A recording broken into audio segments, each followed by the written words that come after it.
Ma'am Jean White, nasa harang na ako, Ma'am Jean White. Watching na po ako sa iyong video, Ma'am Jane. Ma'am Jean White, nasa harang ako, Ma'am Jean White. Ayan, watching na po. Thank you so much. Ayan, thank you.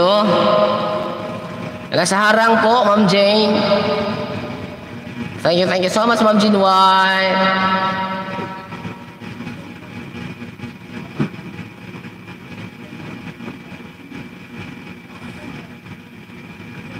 Ayan, Ma'am Jane. Thank you so much, Ma'am Jean White.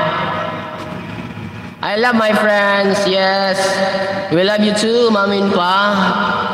All of here, our friends. We can love each other, Ma'am Inpa, because God commanded us to love each one of us.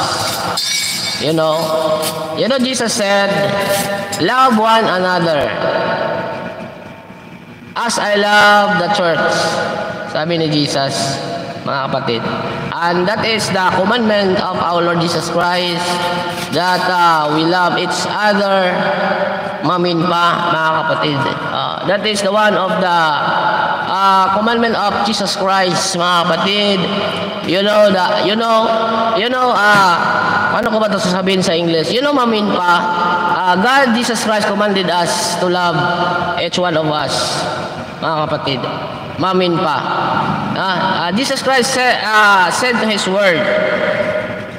No, kung basahin natin ang Galatia 5:22-23, mga kapatid, that is the one of the fruit of the Holy Spirit, yung pag-ibig, yung love po na nasa ating puso, mga kapatid.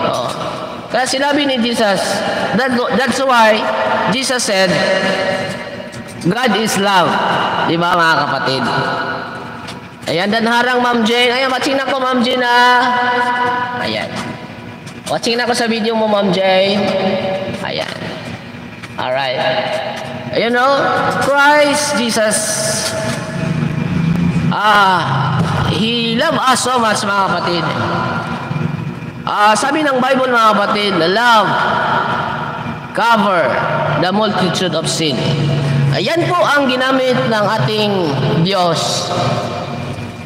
Jesus Christ, mga kapatid, ang pagmamahal, ang love po, ginamit po ng Diyos, ang pag-ibig po, para po tayo ay maligtas, mga kapatid.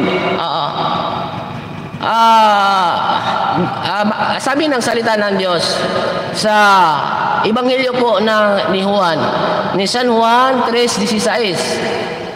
The Bible says in John chapter 3 verse 16, for God so loved the world that He gave His only begotten Son, for those who believe in Him, Jesus Christ, will not perish but have everlasting life. Thank you so much, Ma'am Inpa. We thank you, Ma'am Inpa, for the many blessings that you shared in this live stream, Ma'am Inpa. God love you, God loves you, Ma'am Inpa, and to everyone and to everybody here, mga kapatid. Ayan. Yan, maraming salamat po, mga kapatid. Ang pag-ibig po ay ginamit po ng Panginoon Jesucristo, mga kapatid, para po tayo ay maligtas, maabot, para po tayo ay makapagbalik loob sa Kanya, mga kapatid, di ba? Sabi ng Bible, mga kapatid, for all have sinned and fall short to the glory of God.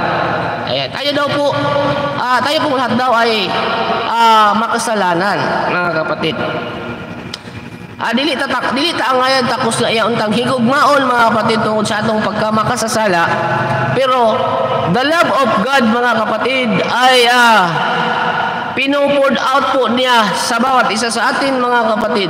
Yung pagmamahal, mga kapatid, na nasa ating mga puso, mga kapatid, na siya po ginamit ng Diyos para po tayo, mga kapatid, ay maligtas, mga kapatid. At yun nga, mga kapatid ko, yun nga ang sinasabi